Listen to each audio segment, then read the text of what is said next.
Hi, coming to you from my shop here, my little humble abode. Don't really do a lot of unboxings, but I had to. This is a new company here called LiLead or LiLead, however you want to say that. LiLead, you name it, you can say it. But I needed a new battery for my 2013 Harley Davidson Ultra Limited, full bagger.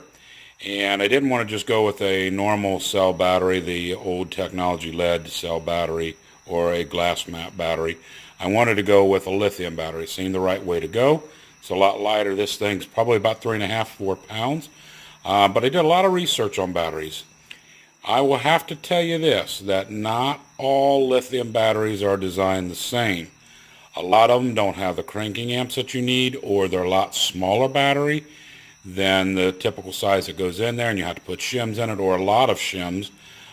This one right here is going to be 800 cranking amps, cold cranking amps. But there's a great video out on YouTube. I'll add the link to the channel here.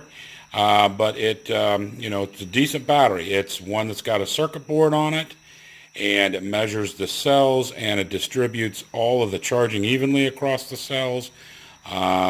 This thing's not just a typical run-of-the-mill battery.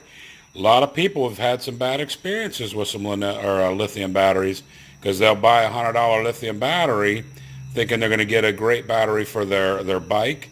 It comes from China, it comes from Japan. It takes 6 weeks to get there, and the thing fails. It gets a bad cell. If a lithium battery gets a bad cell, it's done. It can't be reused, can't be done. Most of the time you can't rebuild it, things like that. This one I got from AZ Battery out of California. They're really, really good people to work with, and they knew a lot about batteries, so I trust them to go to. But this battery can be rebuilt. They say at least 6 years, if not 12-year life out of this battery if you maintain it, take care of it. One thing to remember about a lithium battery is you don't have to charge it on a tender like you do a glass mat or a lead cell battery. Those things dissipate about 10% a week or a month, something like that. You can do the reviews, find out about it. It's a lot. And you're not careful, a month later you haven't used your bike, and if not, you need to sell your bike and not riding it enough. But you come out to start this thing, and it's slow to crank. When that happens, you're going to get possibly misfire, some backfires, bending valves, bending rods, things you don't want a Harley Davidson to do. So you better get a good battery, good cranking amps, and have a positive charge on it. As you can see, the gray box comes in, pretty snazzy box. This is not just a brown box and a battery given to you. It's a decent box. I mean, this thing is nice. It's not cheap. Cost me $300. Average price is about $350 out on the market, so it is by far not the cheapest battery you can get there. But just got a little flap on it, opens up here, reveals the battery. Now there's some important things in this box. Don't just start throwing stuff away. These aren't things you want to get rid of. Right here you're going to see some extra positive posts or battery posts. I'll open that and I'll show you that later. These are actual shims, because you may have a different size compartment you're putting this in. Now, I haven't put this in my Harley yet. I haven't sized it up to the battery. I don't know what size this thing's going to be compared to my Harley. I think it's going to be a little bit narrower going this way. If so, I'm going to create a cavity in there so I can put some important papers, crap like that, maybe a tool or two in the event I need it for whatever reasons. Harleys break down, buddy. I ain't going to lie. You don't want to work on a bike, don't get a Harley, I'll tell you that. But these things are shims right here. You got some backing on them so you can take them off, apply them to the battery, trim them down however you want. But we're going to take all those out of here, and that way we can expose what we're really trying to get to here.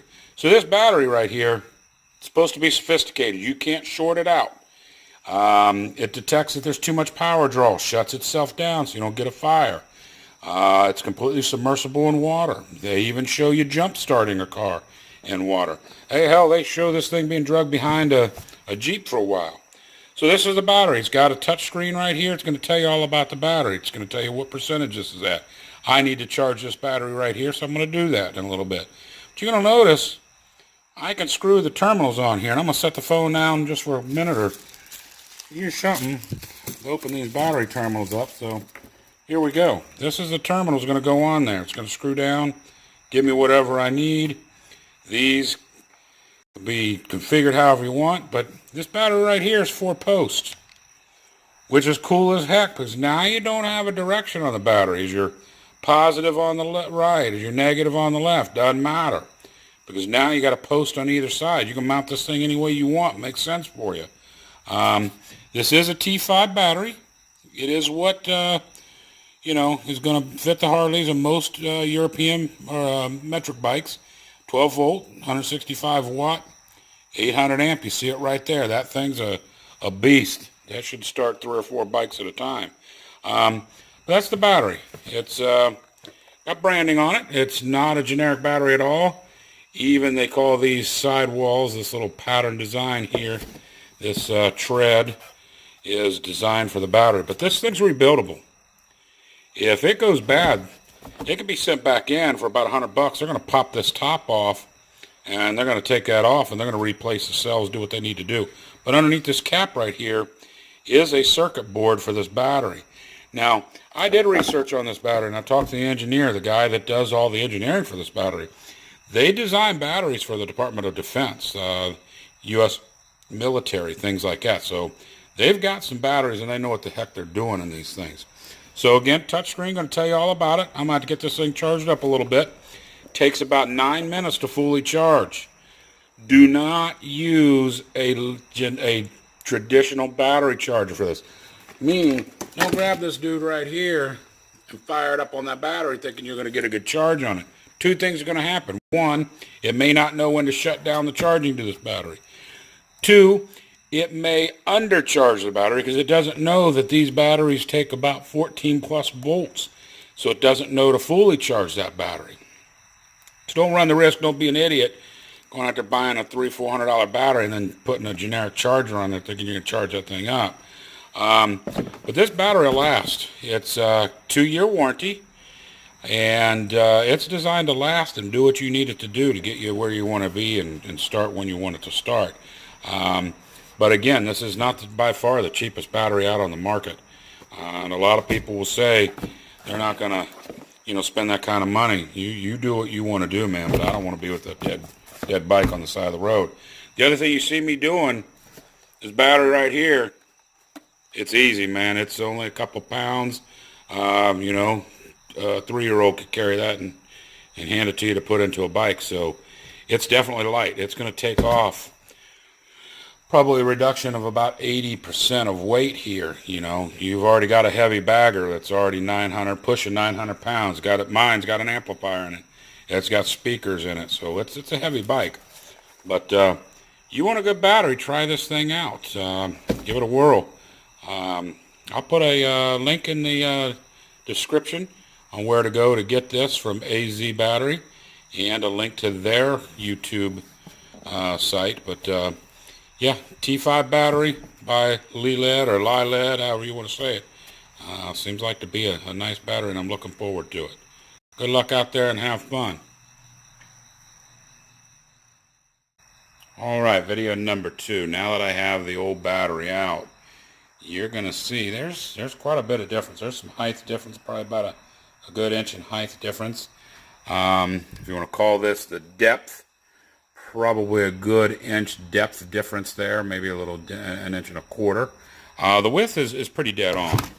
There's not much difference there. Probably not even a half, maybe about 1/4 inch difference. So the height and depth is going to be what gets this thing. I'll give you some measurements here of the overall battery for both of them. The new battery is around 6 inches wide there. Depth-wise, going to be right at about 3 inches. Height-wise, I already did that one there. Height-wise, you're going to see about 5 3/4. So the height of the old battery, and that's a stock Harley Davidson battery, came with the bike. You're looking at about 7 inches there if I get it lined up correctly. High. Width, probably about 6 1/4. And what I'm going to call the depth is going to be probably about 4 3/4 there. So a little bit of difference there. Some of the things you're going to see here, look at that right there. That battery is almost twice as big and only 405 cold cranking amps. Whereas this one's going to be 800. So this thing's going to turn that bike over.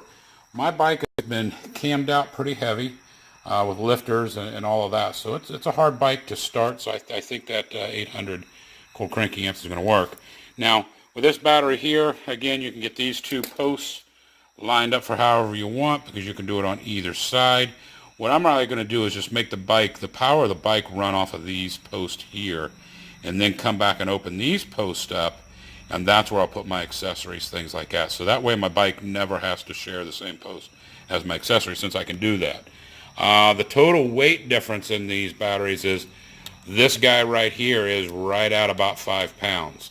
I had to step on a scale, do a dry weight, and then I had to hold it, see what the difference was, right at 5 pounds. This battery here is 21 pounds 4 ounces. So it is 21.4 pounds. That's a heavy battery. So you've got to take, you take these off. I'm saving almost 16.5 pounds of weight there and getting a battery much more capable of starting the bike and not running out of power on a monthly basis. This thing takes about 9 minutes to charge up. It does not dissipate energy as quickly as a lead-based battery. The other thing about this battery, keep in mind, it has no acid in it. It can be mounted any direction you want. This one, although it is a sealed battery, you mount it on its side, you do run the risk of having acid leak out, things like that. So that's the battery. There they are, big difference in it. We're going to get it in the bike. Alright, part 3 here. Battery is in the bike. You can see there's a lot of room right here. Just about 3 fingers. Here's definitely a good finger width there, a little bit of room there. So that gives you some space to do something with if you need to. At this time I'm just going to get the battery in because I got a ride coming up I want to hit, so I'm just going to get it in. But keep in mind, when you put this thing on, clean these terminals up. Get them shiny, get them looking clean, so that way when you put them back in, you tighten them down. You don't have any issues with a bad connection or anything like that, thinking you screwed something up, taking this computer out, things like that. So that's the battery installed right there, man. A lot of space, a lot of space in a much smaller battery.